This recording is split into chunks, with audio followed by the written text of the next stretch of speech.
We'll just start. We'll just start recording and see where this goes. This could be fun, people. Cool. I think I already just heard a dropout in the audio, so I hope we don't have problems. Yeah, no, that's cool. So, yeah, well, we thought we could kind of jokingly, if this was framed as a bit of a debate, it would be the atheist versus human debate. Is Oh, which one of us is the human? Well, clearly John. I mean, well, maybe not clearly, but yeah, I'm a John sub. does not refer to himself as an atheist whatsoever. So, I don't refer to myself as a human either. I'm a subhuman. I'm a product of evolution. fair enough. Me Fair too. enough. So yeah, okay. So obviously, John and I have kind of been a bit tongue in cheek about the whole street epistemology thing on some of our little podcasts, and so we thought we could dive into that. But yeah, I guess to start off the conversation, yeah, like the label atheist. Why the label? Why do we need a label for something? That's a fine question. I don't know. I Being an think. atheist for- Yeah, I'm sorry, John. I missed that. how long have you been an atheist? Oh, I've been sort of identifying as an atheist for maybe 4 or 5. Um, I used to say I was agnostic, which meant I wanted no part of it or didn't understand theism or whatever at all. But then I realized, no, I'm actually not agnostic. Well, I am because I'm an agnostic atheist, but I'm an atheist because I actually don't believe it. So what made you become an atheist? I assume you had an atheist conversion experience. I don't know if I did. I think I just realized that it seemed to matter. It seemed to be important that I realized that there's so much theism happening in the world, and there's so much theocracy, especially in my country, that it seemed to matter to not just be what one of my friends says is an atheist, like they don't care. um, So they even have a and it, label for people that don't care. That's beautiful to me. An yeah, atheist? an atheist. Are you an Yeah, atheist, John? No. so yeah, my friend that I just recently met online, and yeah, he describes atheism as atheism without the fedora. So I think that's pretty funny. Freddy Krueger wore a fedora. Yeah, exactly. That But I don't reminds even me of know. Sarah, I picture that Freddy Krueger just stalking people's nightmares and trying to steal their hope. Can I just say, I'm already feeling like I don't need to say much on this call. Steal their That's hope. funny. We're in for a lively conversation, people. I can guarantee you Not, that. not Yeah. pretty. So Um, yeah, John, or yeah, John. Mark tells me that you are not a believer, but is that true? I don't know if I'm Mark definitely told not a me Christian. you're No, not a I used Christian. to be. I used to be a born again Christian, but certainly not anymore. No. That's news Do to you me, John. are you still are you like a deist, or do you have a label that you assign yourself? No, no, I don't really believe in labels, to be honest. Okay. I just refer to myself as a human. Aha, But there we go. Mark may have told you I don't really have an interest in belief or not non-belief or anything really. It's So, something that I feel like I've atheist. wasted too much time on. No, I wasted 18 years being a Christian, so why would I just go from that to another religion, that of atheism? Yeah. Okay. Interesting. Um, with your conversion to atheism, were there any speakers or authors that were big in influencing you to become atheist? No, not to become atheist, certainly. We didn't just wake up one day and think, "Oh, I must be an atheist now." There must have been. some sort of people convincing you of the validity of it. Thought you said Oh, evil for a second no. there, John. Hey, Actually, what? no, there wasn't. So I'll tell you a little bit of my religious history. I am the son of sort of religious parents. They took us to Episcopal church a couple times a year, maybe Christmas and Episcopal. Easter, and it was Episcopal, yeah, Episcopalian, yeah. And so it Oh, was no wonder you hate Christianity if that was your, if you're exposed well, to that part of it. yeah, it did seem very fancy and big and important, and seemed like it had nothing to do with me. So I never really got the message, and I haven't told Mark this story, but there was a time. So one of my friends growing up, one of my best friends, was a Catholic, and he was studying for whatever that thing is you do when you're a teenager in the Catholic religion, So where catechism? maybe yeah, catechism. Is that when you're confirmed? Yeah, when you got confirmed. I got confirmed when I was younger. That's what Okay, they yeah. put So on me and they marched yeah, me up to the priest and I had to receive whatever he decided to put in my mouth. yeah, okay. It So was the host, not his penis. That came oh, later. yes, of course, right. Uh, So did he. I'm gonna. I like you already, John. So yeah, so my friend was studying for this, and they had, you know, crucifixes all through their house, and this is and war, and his mother would do the rosary, and it was a, you know, it was a big deal for them. But it's just, again, it seems so big and important. And anyway, one day this friend of mine and I were riding our go-kart in a church parking lot. There was no cars in the parking lot. We were just cruising around, and the go-kart petered out, and so we were sort of in the pits working on it, if you will. And somebody walks out of the church and asks the both of us, you know, do you believe that Jesus is your Lord and Savior, and do you want to be saved? And I was like, oh, no, I don't. I don't even know what that means. It's so big, and it doesn't seem to have anything to do with what do I need saving from. But my friend, you know, totally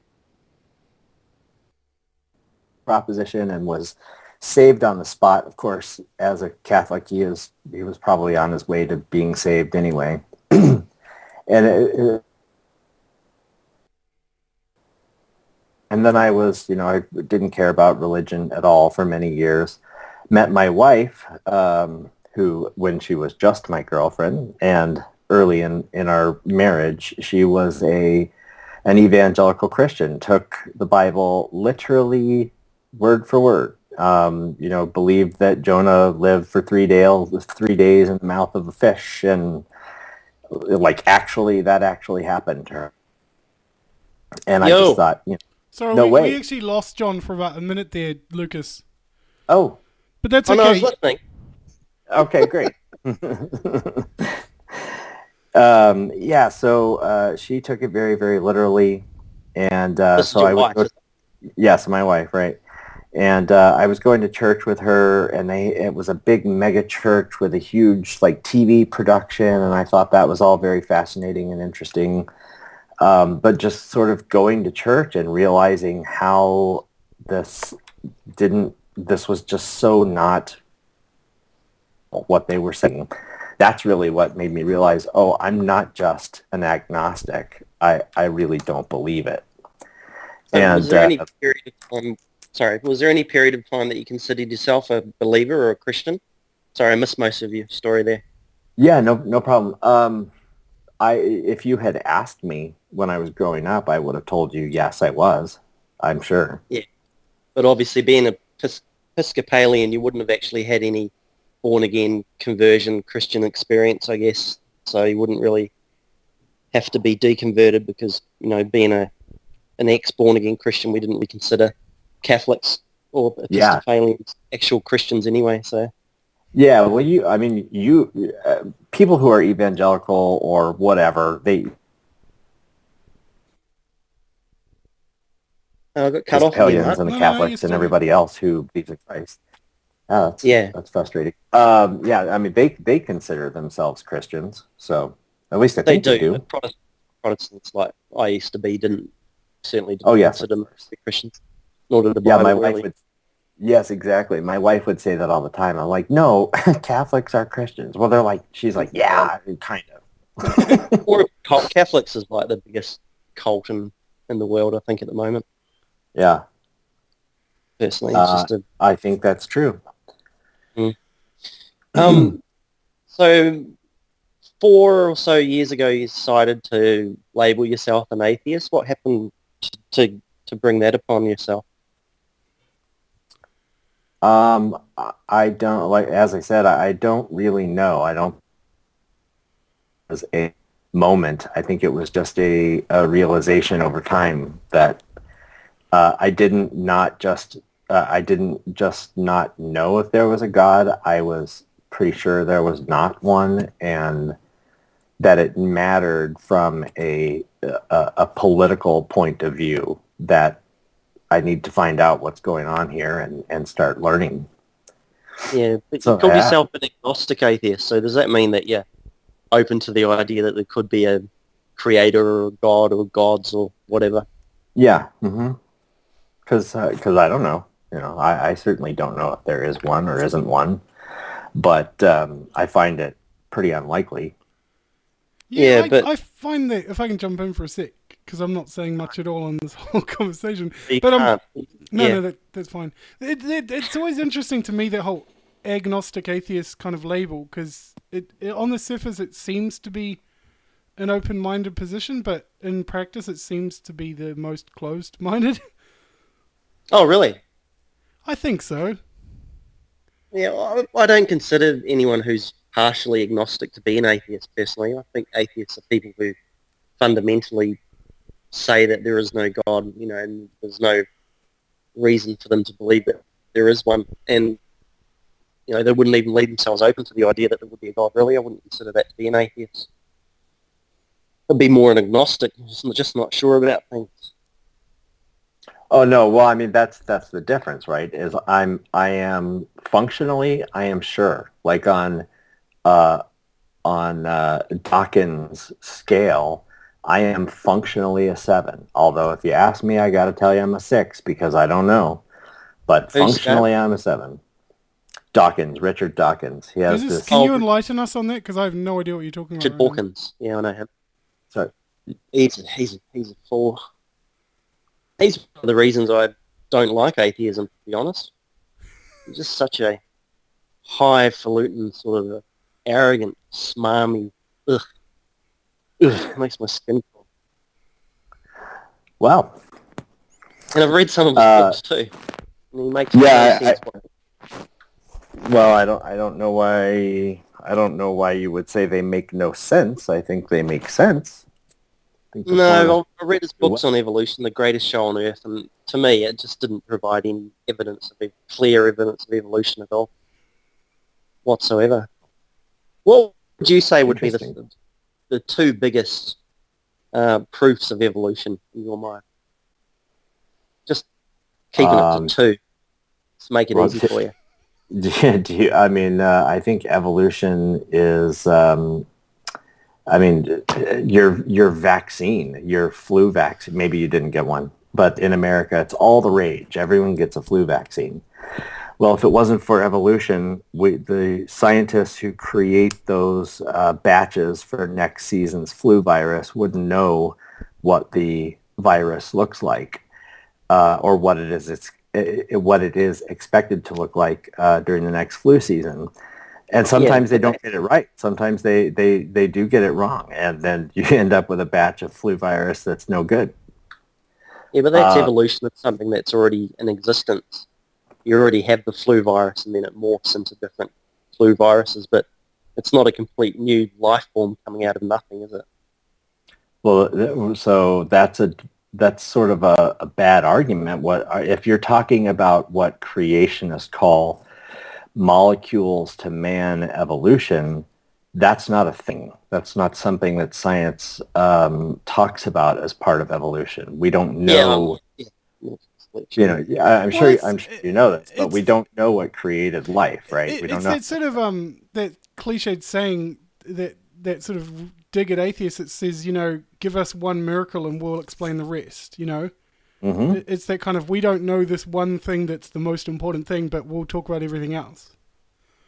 Yeah, and a flu virus changing, to me, that's not evolution anyway. That obviously it is microevolution of a virus changing into a different virus, but it's not really what the evolutionists are talking about with the monkeys into, with us having ancestors that weren't human, and then us evolving into humans, or most of us anyway. Well, I think that's where you're wrong. I mean, that's exactly what they're talking about. The only difference between micro and macro evolution, which again, not a term used in biology, is time. That's the only difference. I mean, my son is proof to me of evolution. He's just a little bit different than me, just a little bit different than my wife. And in a million years, if he was to go off and separate from this tribe and start his own tribe, they became geographically isolated from us. It makes perfect. He could be his own species in a billion years. Sorry, what? What's he going to evolve into? A butterfly or something else? That's such a bad argument. I mean, with all due respect, if that's really where you're coming from on evolution, then you don't know anything about evolution, and you should probably read more about it, because that's not even a good argument. It's a very good argument, I think. No, it's not. I mean, it's really. Right, so the flu, what other evidence of evolution do you have? Yeah, back up to the flu obviously not being proof of evolution. Do you? What kind of proof are you looking for? What would you accept for evolution? What's a couple of reasons you personally believe in evolution, in the theory of evolution? Sorry, I'm sorry for laughing. You're laughing honestly, I think I have a pretty good grasp of evolution, and those are the top two. I have seen it in the changes between my father and me and my son. So I know that it is entirely that these random mutations that create the individual happen, and I understand. Isn't your son the product of you having intercourse with your wife? Yeah, absolutely. So don't you share different DNA? What do you mean? Well, you're not related to your wife in any way, are you? I don't know. You're from America, but from the South. I'm from Arizona. I'm not from Arkansas. Doesn't look okay. Yeah, you're your cousin or something. No, right. So you both got different DNA. So if you have a child, then the child would share both of your DNAs as well as having their own, wouldn't they? Yes, they would. And there are random mutations that also happen during that. Sorry? What's a random mutation that your son's gone through? Oh, it could be. I don't know. I haven't had his DNA tested, so I don't know what the random mutation is. But there are bound to be some. It's a certainty that. Certainty. Sorry? You don't know though. So how's it a certainty? Because it is a certainty that from generation to generation. What do you think, Mark? Weigh in on this. I don't know. I mean, that to me, that kind of last comment sounded a bit like a belief more than a certainty. But when I ask for proof of evolution, because I've into evolution myself, being someone who doesn't label myself as a theist or anything, I still don't understand where evolution started and where it all came from. I understand the differences between organisms and everything there, but I don't see that. That is a different question. Yeah, I think that's a different question, though. If you want to ask the question, where did life start from, and you want to get, nice and speculative with that, I think that makes perfect sense to do. You can do that because we don't have the answer. But clearly, how long ago was the Big Bang? Science tells us about 14.7 billion years ago. 14.2 billion. Or 14.7, I think. Yeah, so obviously you're not, I wouldn't really consider you an atheist, to be honest, because you're open to the idea that God does exist or something exists. Oh, well, then So, I'm probably a Christian.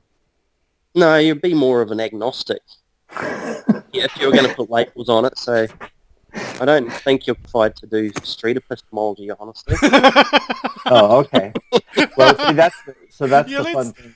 let's That's the start. fun thing about street epistemology. Street epistemology is not counter-apologetics. I don't have to discuss evolution. I don't have to discuss the Big Bang because it's not counter-apologetics. Street Oh, epistemology. no, I did some street epistemology myself today.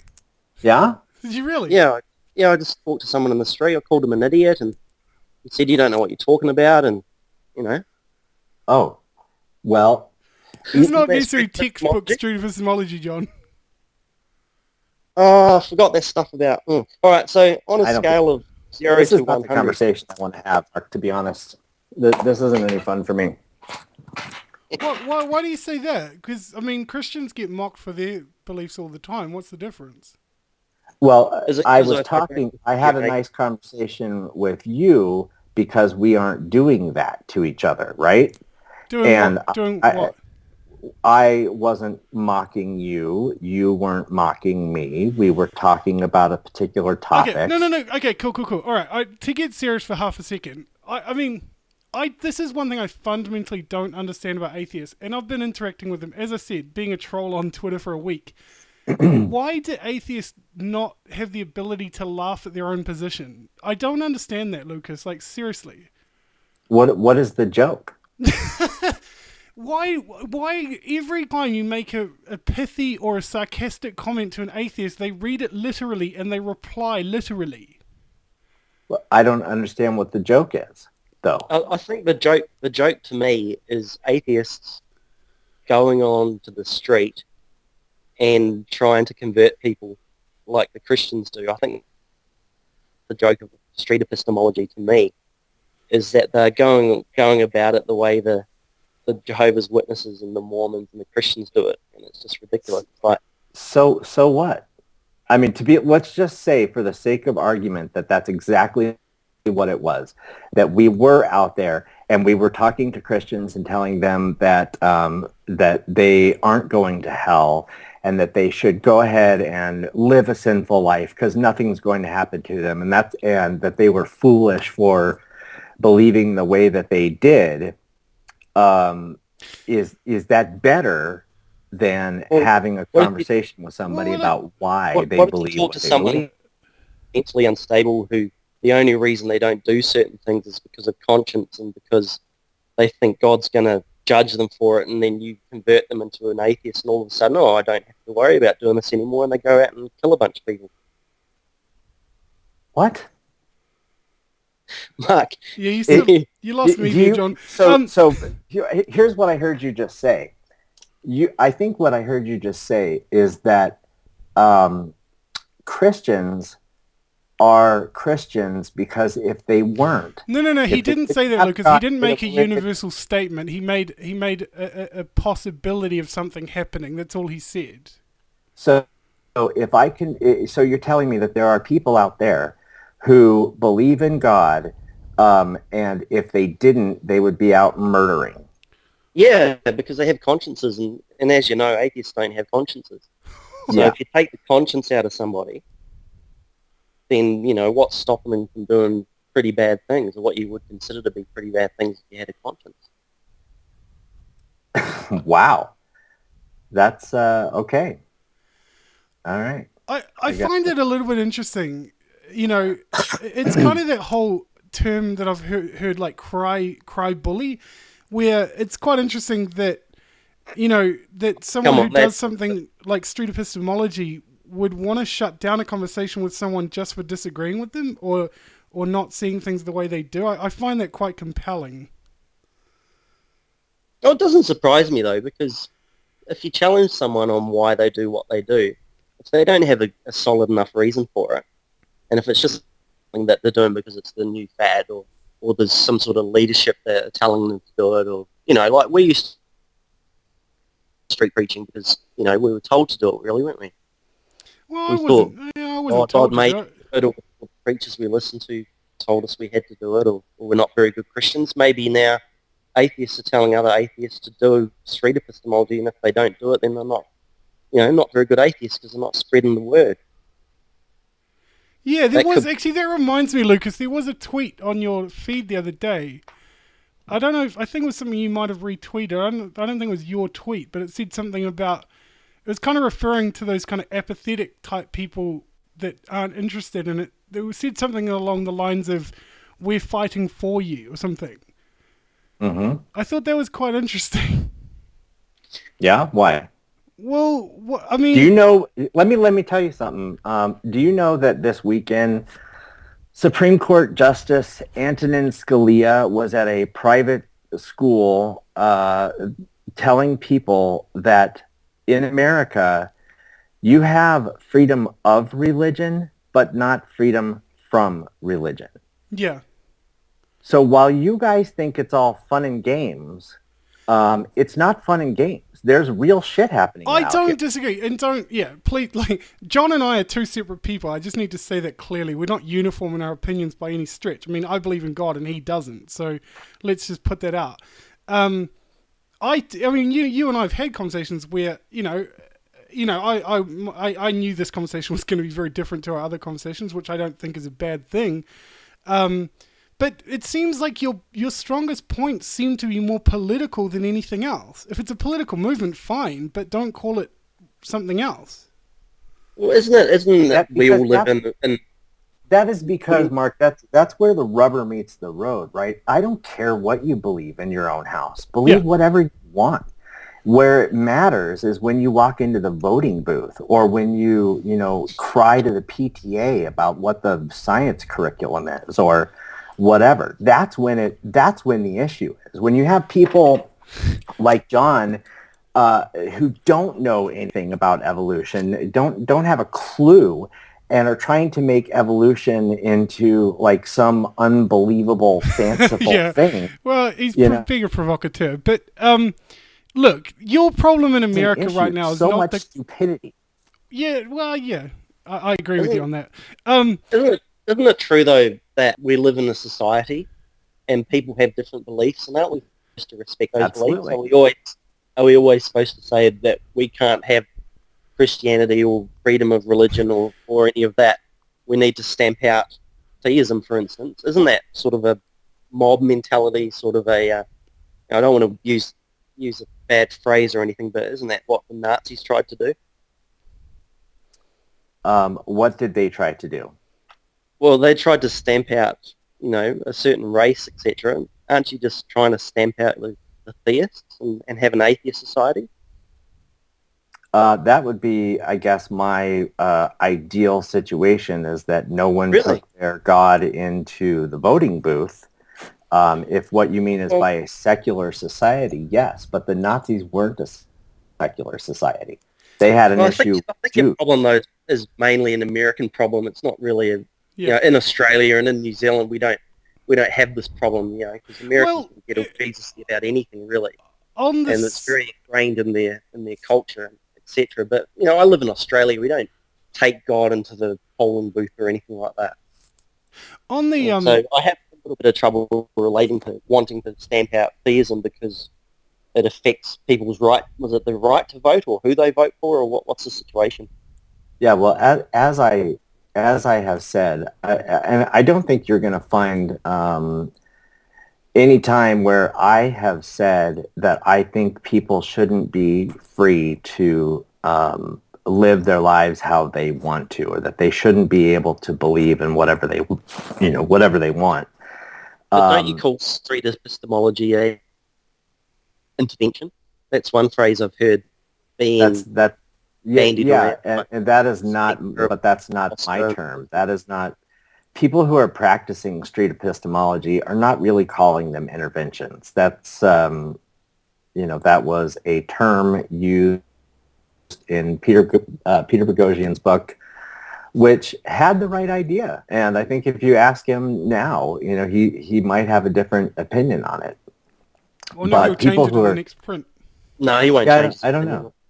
I think, look, don't to know. get political for a second, I mean, again, John and I both outside of America, but the religious right and the conservatives are not the biggest threat to your freedom in America right now. It's the regressive left and the social justice warriors who are getting professors fired off campuses because of an offensive tweet. Yeah. There's so much crazy shit going on. And I think there's some smart people who happen to believe in God that could be the biggest, allies against this kind of crap that's going on. So I really don't think that's the biggest, these social justice warriors who are trying to police language and, tell all men they're potential rapists and all this kind of crap, that's not coming from the conservatives. What's that? Don't start with the anti-feminism business. Yeah, sorry, John's a feminist, but No, I'm just not a sexist. Well, not. That's another conversation. But I was just illustrating the point that there's more going on in America right now than just concerned about religion. Well, that's the thing is I don't know about that. I really don't know about that. So I could send you a lot of there articles are about idiots. Yeah, there are. I mean, there is some really stupid shit going on there, but I think the stupid shit is going to shake itself out. It doesn't seem to be. It seems to be getting deeper embedded into the system. I mean, you've got Obama. And maybe I'll worry about that in a few years if that, if well, that it's happening now. doesn't... You don't have to wait. Obama is quoting these myths, the wage gap myth, and the 1 in 4 college, girls get sexually assaulted, and these lies that just aren't true at all. These crazy minorities are getting things into legislation, so it's happening.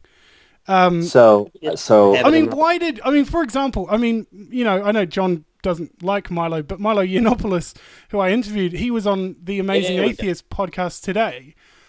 And, these guys, this group of atheists who disdain religion with every fiber of their being, are calling on Milo, who is a gay conservative Catholic, and going, we don't agree with you on this God shit, but you're saying some smart things and we want to talk to you about it. Yeah. So something's going on, and I think a lot of these atheists are just getting kind of their head in the sand about it because they're just too busy mocking religion.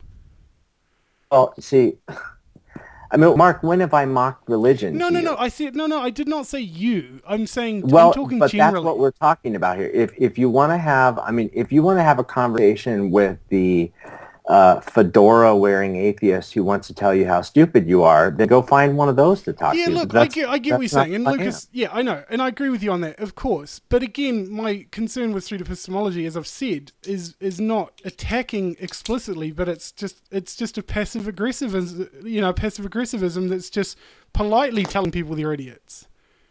No, it's not.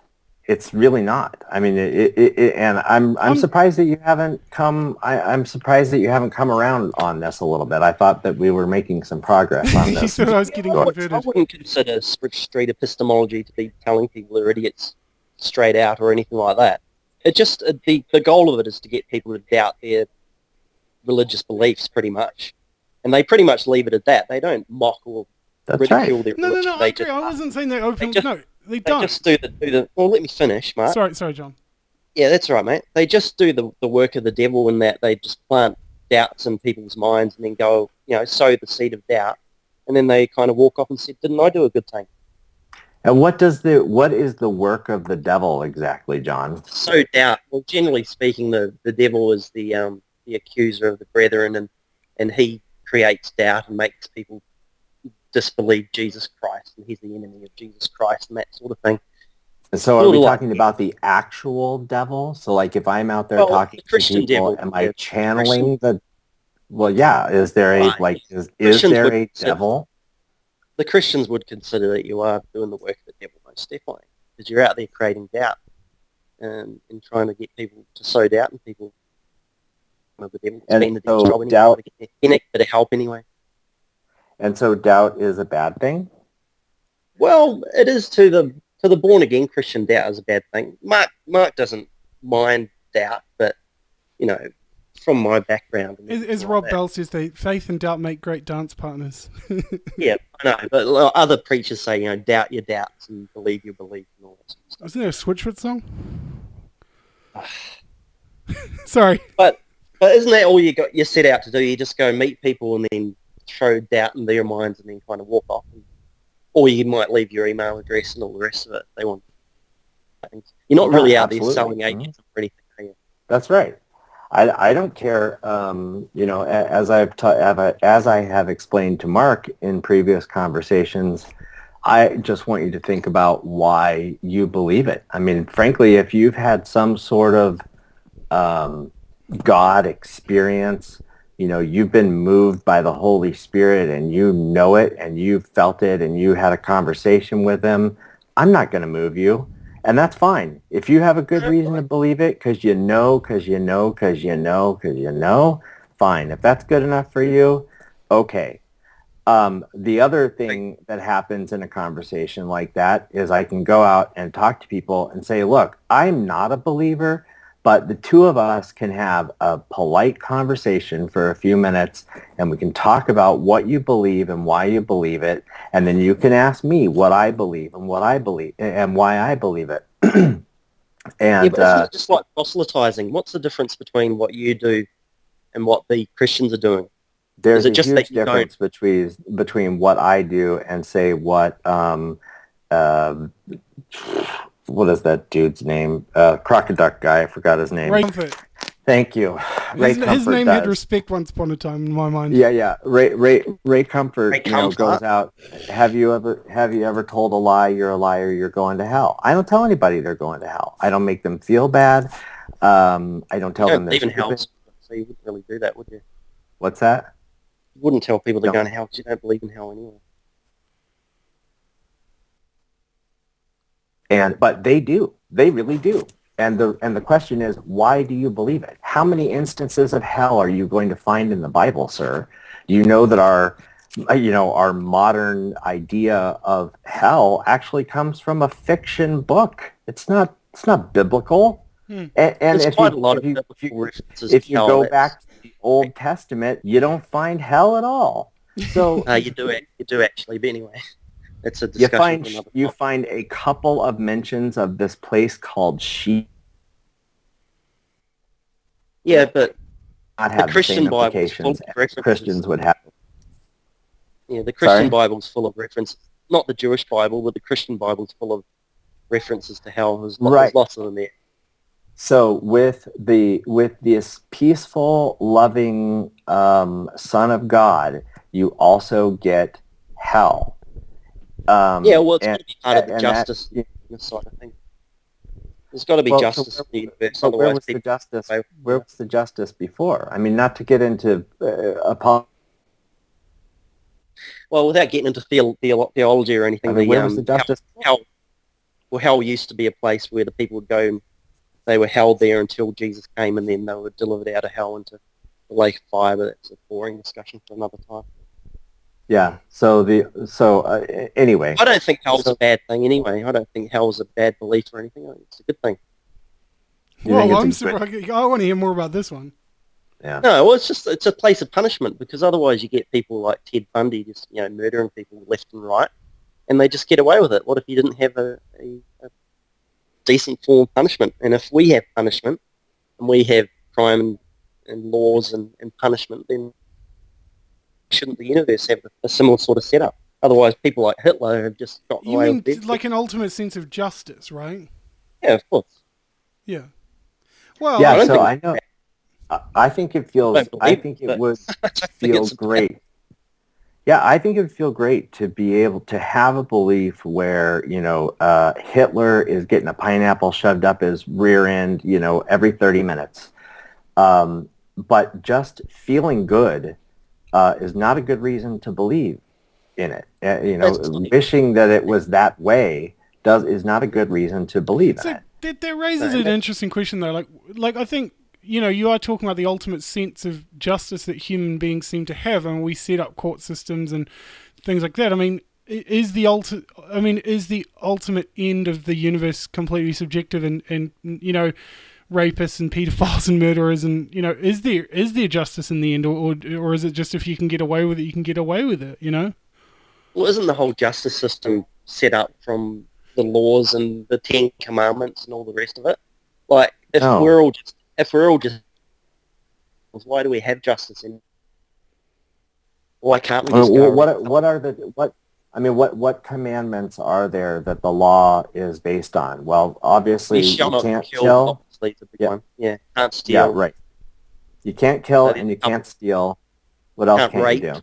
Don't cover your Can't neighbor's rape. ass. It doesn't say you can't rape in the Bible.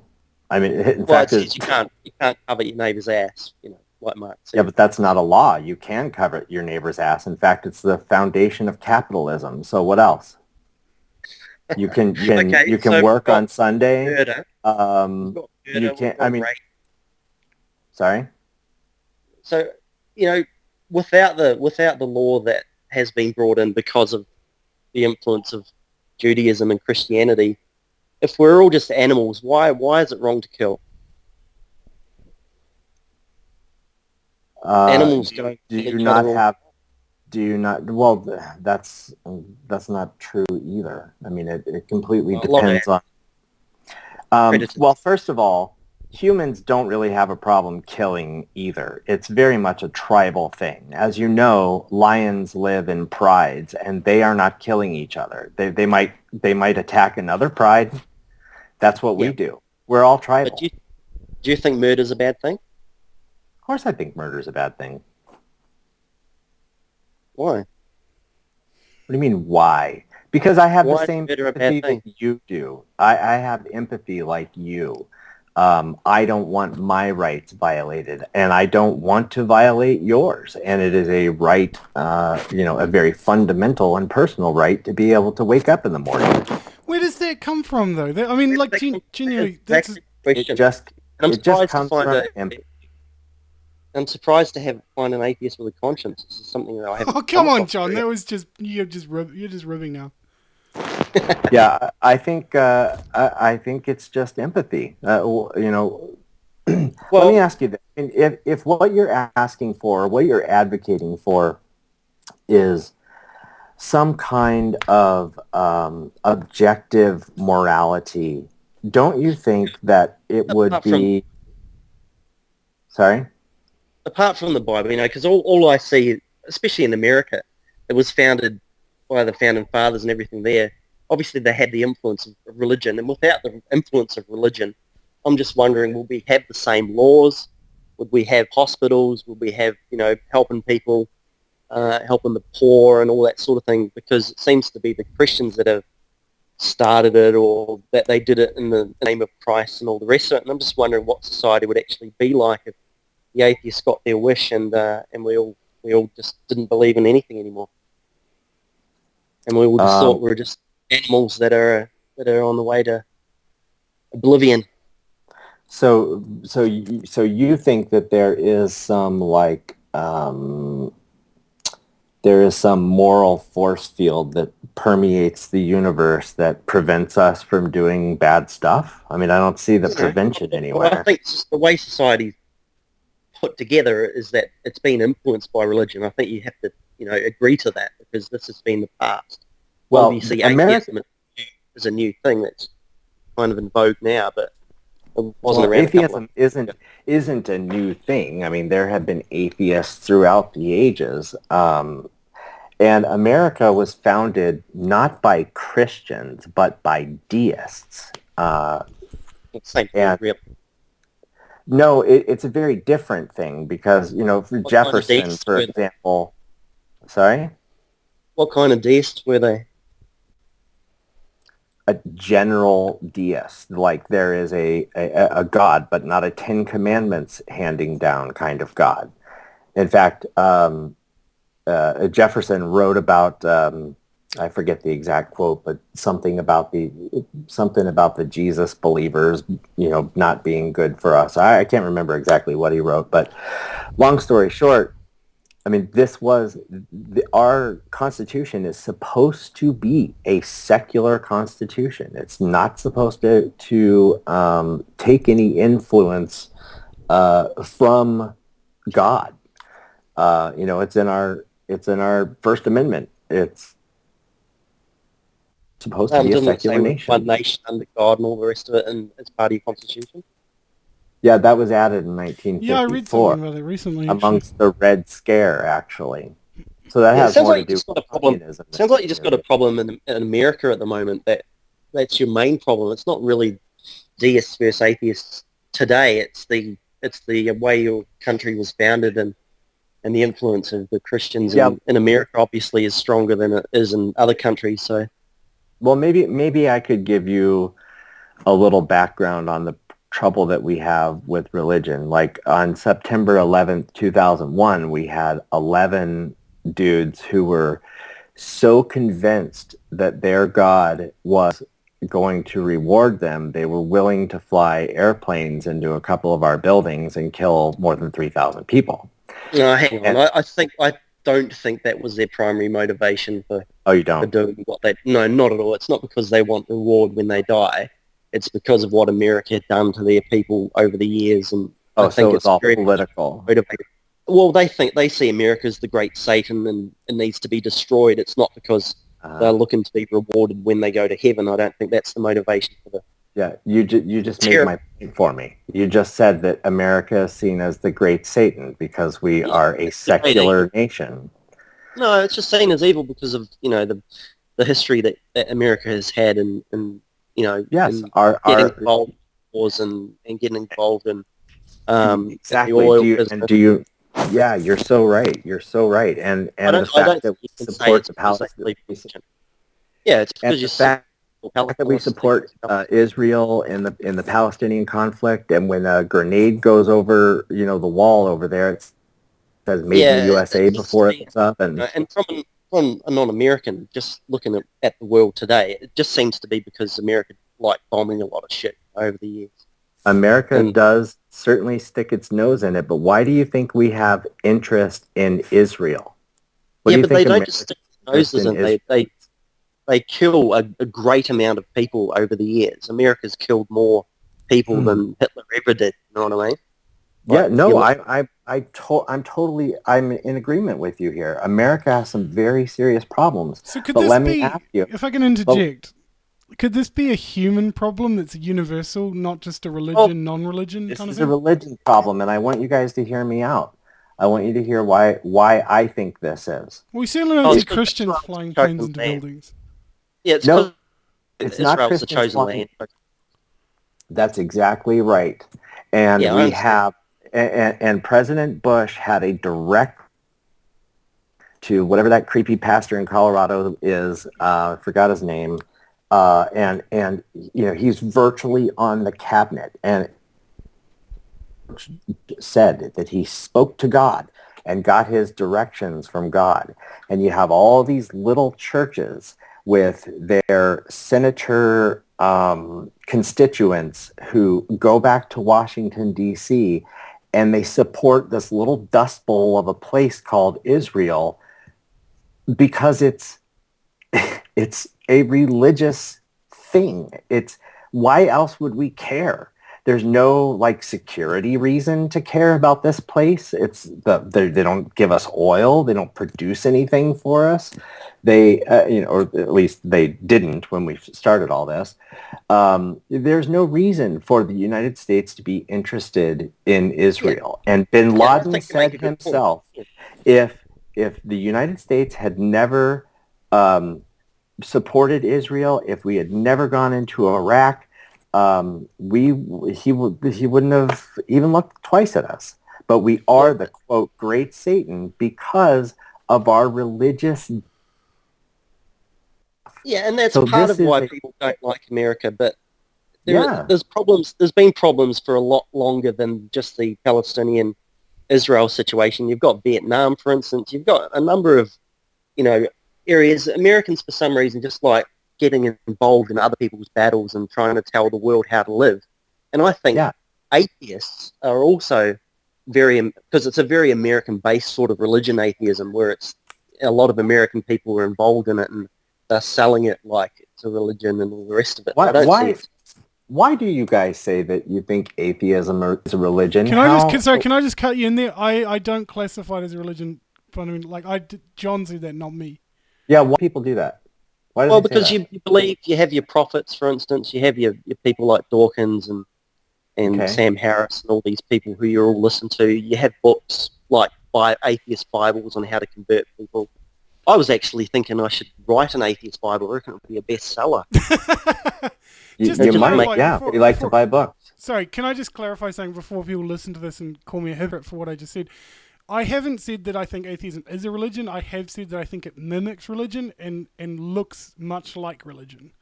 I think it's becoming a religion, personally. So, you know, and now that we've got proselytizing, that's the last thing that you needed. Now you have the proselytizing happening as well. You know, well, again, it's not proselytizing. It's not proselytizing. It's leading that way. It's talking people out in the street. You know, that's generally seen to be proselytizing. Either you're selling something or you're telling. Well, put it this way: there's a representing reason. So There's a a reason. conversation is proselytizing. I think you guys need a new dictionary. Can you? Because Sorry, religion Lucas. Can I doesn't just stop do you? Can that. you stop saying "you guys"? Like, can you just clarify who's saying what here in this conversation? I'm sorry. Because Yeah, I don't want people to listen to this and think that John and I are on the same page. Because the reason I wanted to have this conversation, I know it's gone to some interesting places, but I think the three of us should be able to have different points of view and have a decent chat. You know? Yeah. I just don't want to be misrepresented here. Yeah, of course. Well, like I didn't want to be misrepresented about feminism. That whole argument. John, now, shut up. We'll edit this. Bloody yeah. To me, and I just have these concerns about street epistemology because the first time I watched that Anthony Smegma Magma or whatever his name is there, I was filled with this strange feeling of, oh my God, they're actually doing the same thing I used to do. And I was very creeped out by the way he goes about what he does as well. And that's just a personal feeling that I have.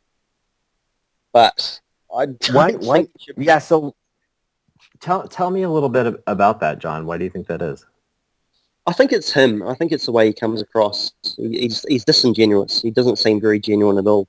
He's just doing something to be seen. And he just recently tweeted that his goal for 2016 is to have 5 new videos at the top of his list and all this sort of thing. I think it's very much, centered on getting attention for himself. Because, I used to be involved in that sort of thing myself. That's probably why I don't understand why he's doing what he's doing anyway. I can tell you, I can't tell you of what his innermost personal motivations might be, but I can tell you that he has the same concerns that I have with the way that the world from where we stand looks. It looks pretty darn scary. Yeah, I don't think so. I think that's just a personal point of view. Well, I know you don't. I think we got that. I think you're okay with it, but you're saying that at least I got the impression that you don't identify as a believer, but I feel like you very much are a believer. Not at all. So do you believe that there is a God? No. Not at all. No, I don't see any reason to believe there's a God. There could be, though. Like, I'm not stupid enough to think that this all came to us via an accident and that something came from nothing, something started the universe off. Yeah, this doesn't ring true with me. If there is no God from your point of view, but you don't accept evolution, are you a alien or like how did things get here? Well, I don't know. I wasn't there.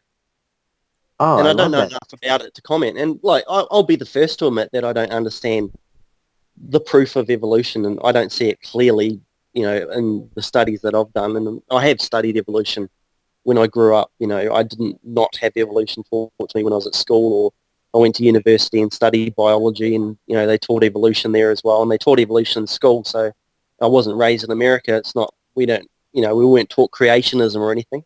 Mm-hmm. But there's not enough proof of evolution yet.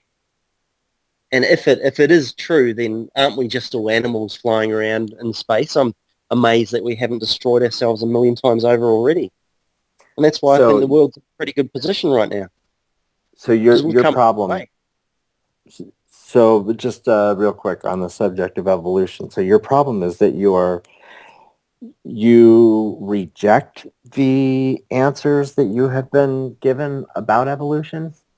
Well, not really. I don't reject them. I think evolution could have happened, but who's say that no one actually put evolution? Who put evolution into place? Was it just a coincidence? Was it just something coming from nothing? That's what I find hard to believe.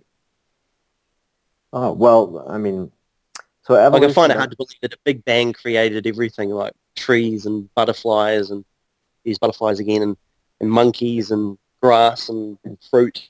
You know, how did this all come into being? You know, from just an explosion in space. You know, Science it actually just does a doesn't. really amazing of answering that question, but it's not evolution because it's not biological evolution that makes a Big Bang create an Earth with life on it. There's so many sciences and so many different like the entire universe worth of stuff that could happen has to happen for all that to happen, and it's complicated and it's amazing, and I mean, to me, I think it's even more a miracle if you look at it that way, than to think that some god just went, oh poof, it's all done, I took care of it all for you. Yeah, to, of course. to And that, like, how on a scale of 0 to 100, how sure are you that evolution and the Big Bang created everything? 0 Well, being sure up. I would have to break that up into a couple of realistic questions for you. But on the subject of the Big Bang, we don't really know. You know, we don't know if the Big Bang is what happened. That's what science looks like right now.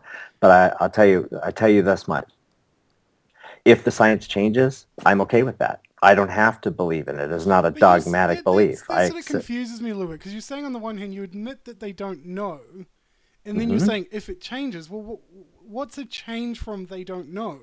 They don't know. So okay, so So right, if it let's talk changes that about they do know, then you'll change to that one, I no think. no let's talk about, so there are facts. Facts are the little bits of data that make up a theory. Have you ever seen that picture where there's like, I don't know, it's sort of an ISO view of like a cube, but then its shadow is also round, and then it's, I don't know, it's a triangle or on some other thing. Basically, science takes all this data and says, what could explain what is the overall theory that all this data explains, and what would make that falsifiable? What would happen where we know that that couldn't be the case? So when we're talking about the Big Bang, they can look at like Hubble's redshift, for example. You know, when Edwin Hubble realized that the stars were moving away from each other, that tells us that when you play the clock backwards, at one point, all of those stars, all that material, all those universes were in one spot. And taking that to its logical conclusion, it was probably a tiny dot where the laws of physics didn't matter, and time was equal to zero, and very strange things were happening from a physics point of view. And and so then they take the rest of the data that they have about that, and does it fit into that theory? Yes, it does. What if we got this other piece of data? Would it falsify that theory? This is what we would need to falsify that theory. So far, we don't have that. So the data hasn't shown up to falsify the idea of a Big Bang. So Here's for right something I find this quite interesting because I spoke to him and Meta on my podcast, who need the friendly atheist, now, and he Well, you're not seemed to pushing your podcast again. um, he uh-huh. seemed to use the same sort of language that you're using now, which is, you know, science says, they say. And I kind of questioned him on it. I was like, well, who are they? And he was kind of like, well, peer-reviewed scientists and journals and things like. And it just seems to me, and this could be a stab in the dark. I completely admit this, But it seems the language used, it almost is as though atheists seem to talk about science as though it's a separate entity to humanity and it's not subjected to bias at all. It's not very No. humble either. It's all very much speaking, we have the answers and nothing else can be... Can I just get Lucas to respond to what I real. said, sorry? Yeah, Yeah, okay, so to answer that question, who is the they? Yeah, sure, it could be subject to It bias, just sounds but a bit that mystical, is like they. yeah. Well, no, I understand. I understand what you mean. It could all sound very nebulous and not very solid, I guess. Yeah. And sure, is it subject to bias? Yeah, absolutely. And it reminds me about... the individual study. But hey, I need to make this point though, because what makes science work is not just the observation, not just the testing. What makes science work, what makes it reliable, is the peer review.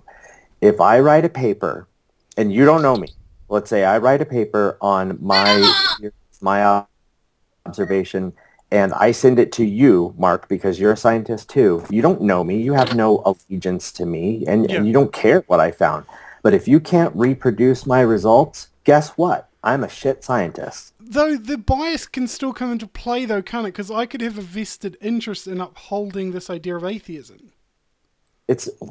Science is not atheism. No. Well, this is my whole point, though, isn't it? Science is this mystical thing that we start to refer to. And look, I'm not being anti-science. Please don't hear me say something I'm not.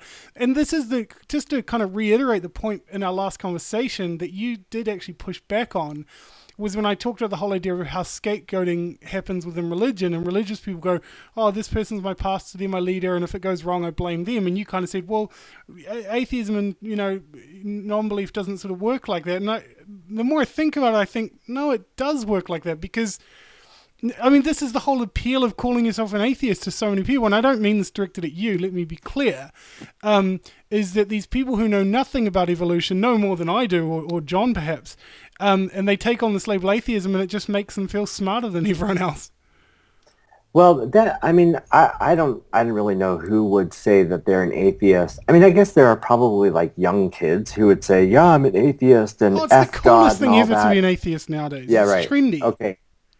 But that is, I mean, that's not a good reason to be an atheist anyway. But regardless of the science, there are tribes, for example, in South America who don't have modern science, and they don't have religion, and they never got a God belief, and they don't get it.